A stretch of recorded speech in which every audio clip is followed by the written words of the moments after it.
पूरी दुनिया एक दिन अंधेरे में डूबने वाली है, जैसा कि आपने थंबनेल पर देखा। जी हाँ, बिल्कुल सही देखा। और आज हम लोग उसी विषय पर चर्चा करेंगे कि क्या वाकई में पूरी दुनिया एक दिन अंधेरे में डूब जाएगी, ये पूरा का पूरा संसार अंधेरे की चपेट में आ जाएगा। तो उस पर आज हम लोग चर्चा करेंगे और उसका साइंटिफिक वैज्ञानिक कारण जानेंगे कि जो हम लोग को सूर्य से रोशनी मिल रही है वो कैसे मिल रही है और क्या वह रोशनी एक दिन समाप्त हो सकती है। तो इस वीडियो में डिटेल करके मैं आपको पूरे थ्योरी के साथ समझाऊंगा कि कैसे एक दिन दुनिया अंधेरे में डूब जाएगी। तो आइए सबसे पहले हम लोग जानते हैं कि हम लोग को जो रोशनी, पूरे ब्रह्मांड को जो रोशनी प्राप्त होती है वह उसका मेन सोर्स है सन। यानी कि हमारे वायुमंडल में, यानी कि पृथ्वी मंडल कहिए, कि हमारे पृथ्वी मंडल या अन्य ग्रहों पर भी जो रोशनी आता है वह सन से आता है, सूर्य से आता है। ये सब लोग जानते हैं, कॉमन सेंस की बात है, इसमें किसी को समझाने की आवश्यकता नहीं है। तब समझने वाली बात है कि आखिर कौन सा ऐसा चीज इसमें हम समझेंगे कि यह पता चले कि क्या दुनिया एक दिन अंधेरे में डूब जाएगी। तो आइए इसका बेसिक कंसेप्ट हम लोग समझते हैं। मान लीजिए कि हम इतना बड़ा सन बना दिए, ठीक है, सन, यही सन है, सन। तो सन एक्चुअली में क्या है? इस यूनिवर्स में जितने भी ऑब्जेक्ट हैं, जितने भी पदार्थ हैं, हम लोग कॉमन रूप में जानते हैं कि वह या तो सॉलिड होगा, नहीं तो लिक्विड होगा, नहीं तो गैस होगा। यानी कि पदार्थ की तीन अवस्थाएं हम लोग जनरली रूप से जानते हैं। क्या क्या? ठोस,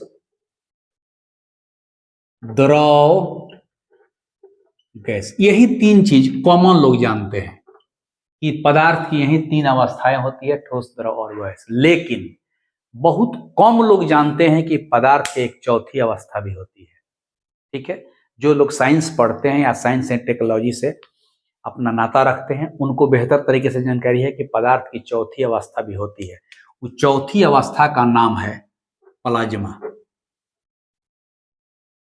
प्लाज्मा, ठीक है, यह प्लाज्मा चौथी अवस्था है, प्लाज्मा। यह प्लाज्मा स्टेट क्या है, कॉमन सेंस से हम समझा देते हैं।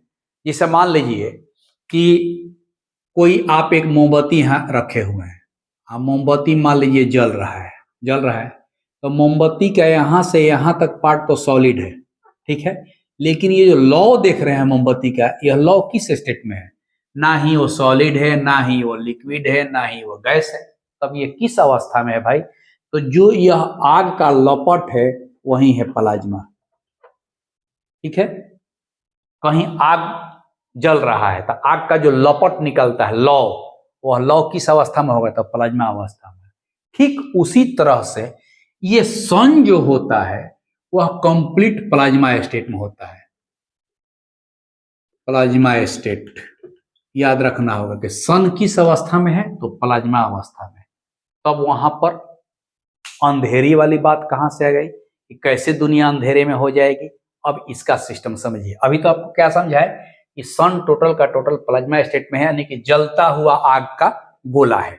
अब यहाँ पर प्रक्रिया क्या होती है इस चीज को जानिए। अगर आप साइंस से रिलेटेड है, साइंस के स्टूडेंट है, तो आप इसको जान सकते हैं। अगर आप साइंस नहीं भी जानते हैं तो हम आपको कॉमन सेंस से आपको बता देंगे कि यह कैसे होता है। देखिए, ये जो सन होता है ये पूरा का पूरा हाइड्रोजन का गोला है, माने कि इसमें अथाह हाइड्रोजन भरा हुआ है, हाइड्रोजन गैस, यानी कंप्लीट या हाइड्रोजन का गोला है सन। एकदम देखिए, इसको हम हाइड्रोजन से भर दिए, एच का मतलब होता है हाइड्रोजन। देखिए, हाइड्रोजन से हम भर दिए, ठीक है, ये हाइड्रोजन का गोला होता है। सन ही नहीं, सन के अलावे जितने भी स्टार हैं, तारे, यानी कि सन भी तो एक तारा है। चूंकि पृथ्वी से बहुत नजदीक है इसलिए हमको बहुत बड़ा दिखाई पड़ता है और इससे हमको रोशनी और ऊष्मा प्राप्त होती रहती है। लेकिन सन से भी बहुत बड़े बड़े तारे हैं, लेकिन वो पृथ्वी से कई करोड़ वर्ष दूर हैं, प्रकाश वर्ष दूर हैं, इसलिए उनका जो प्रकाश है दिन में हम लोग तक नहीं पहुंच पाता है, सन का ही पहुंच पाता है और सन का ही प्रकाश हम लोग को अनुभव होता है। लेकिन जितने भी स्टार्स हैं वो सब के सब प्लाज्मा स्टेट में इसी तरह से जलता हुआ आग का गोला है और सब का सब ये हाइड्रोजन का ही भरा हुआ होता है।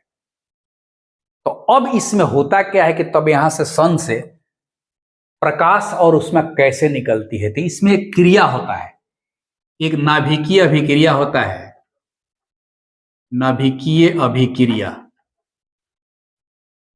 इसको बोलते हैं नाभिकीय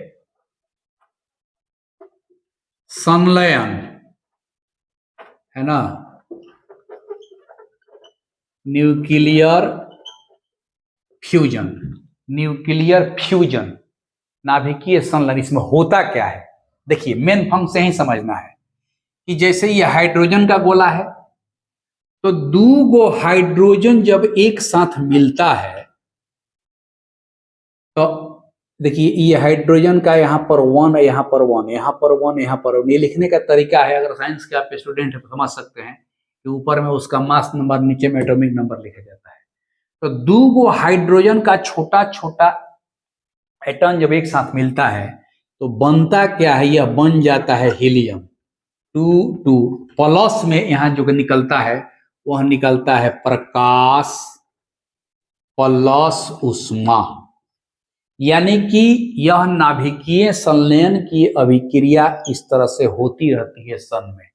तो दो हाइड्रोजन जब एक साथ मिलता है तो हीलियम में कन्वर्ट हो जाता है, और हीलियम जो होता है एक अक्रिय गैस है, अक्रिय गैस में कन्वर्ट हो जाता है, माने अब इसमें कोई क्रिया नहीं होती है, निष्क्रिय हो जाता है, इनर्ट गैस जिसको बोला जाता है। तो जब यह हीलियम में कन्वर्ट होता है उसी दौरान हेवी मात्रा में प्रकाश और उष्मा निकलती है, और वही प्रकाश और उष्मा हम तक पहुंच रही है। तब मान लीजिए कि अगर सन में ये दो हाइड्रोजन मिलकर के प्रकाश और उष्मा में कन्वर्ट हो गया, यह कन्वर्ट हो गया, यह कन्वर्ट हो गया, यह कन्वर्ट हो गया, यह कन्वर्ट हो गया, यह कन्वर्ट हो गया, मान लीजिए कन्वर्ट हो गया, तो कन्वर्ट हो करके प्रकाश और उष्मा में निकलते जा रहा है। तो चूंकि सन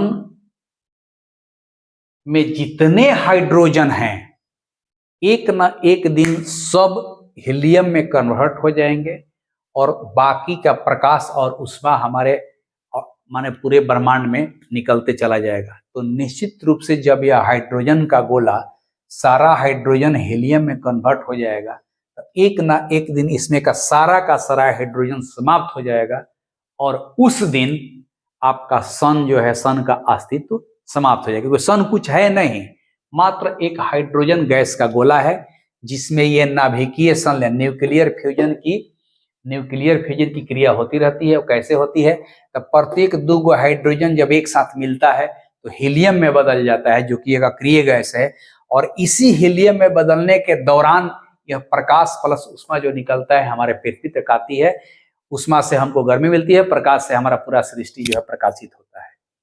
तो अब जाहिर सी बात है कि प्रत्येक दो हाइड्रोजन इसी तरह से कन्वर्ट होते होते होते होते जिस दिन समाप्त हो जाएगा सारा हाइड्रोजन, उस दिन सन का अस्तित्व समाप्त हो जाएगा।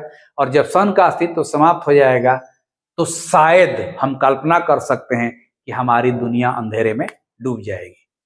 तब सवाल है कि तब कितना दिन में डूबेगा। तो इस सन का खगोल शास्त्रियों ने उम्र का अंदाजा लगाया है। इस सन का लगभग है 460 करोड़ वर्ष।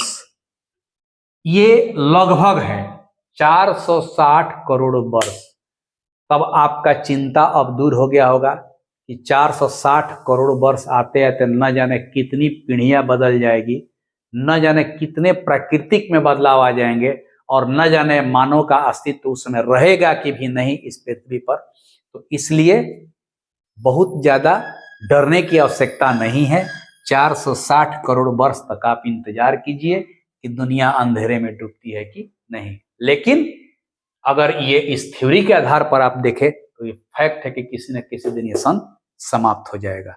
अगर इस तरह की जानकारी आपको अच्छी लग रही है, साइंस एंड टेक्नोलॉजी में आप रुचि रखते हैं, तो आप इस चैनल को सब्सक्राइब कीजिए, लाइक कीजिए और अधिक से अधिक लोगों को भी बताने का प्रयास कीजिए। नमस्कार।